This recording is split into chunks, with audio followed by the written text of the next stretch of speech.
A trick I use is I'll take a marker or a pen or color pencil, and I will outline my contours of objects that I'm needing to draw, so that way I can see them more clearly. And you can do that in several different spots on your actual assignment.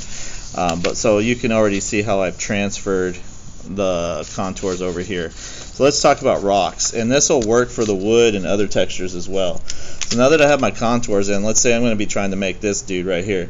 So if I just take my HB pencil and I'm just going to lightly shade it, and I'm kind of doing directional lines, which means I'm going diagonal because I see a kind of a diagonal line or grain in this. So I just do this really fast,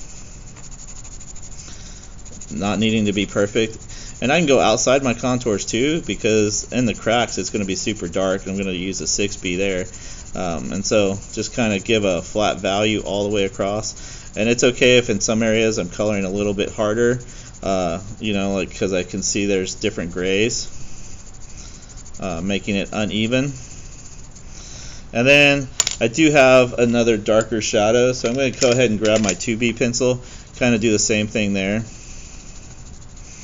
And just unevenly, sporadically, just kind of darken this up.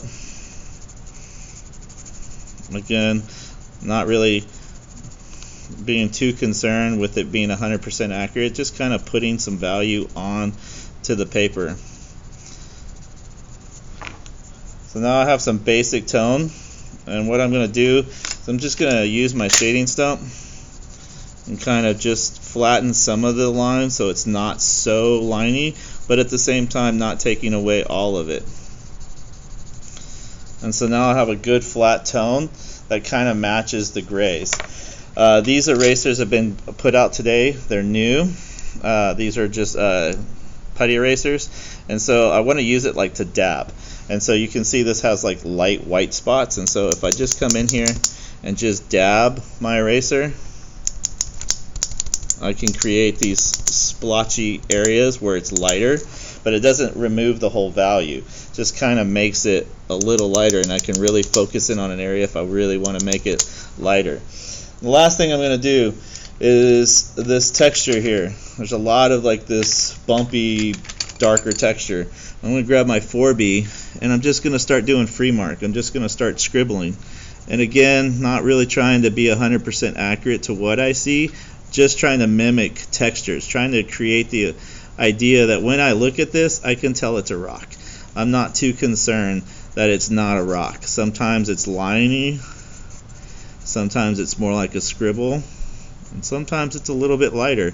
So you can come across, and as you do it, you start to build this idea that there is this rocky kind of texture. And in less than 4 minutes, I've already created one rock. And I can do this same process throughout all of them, and I can create my rocks. Alright?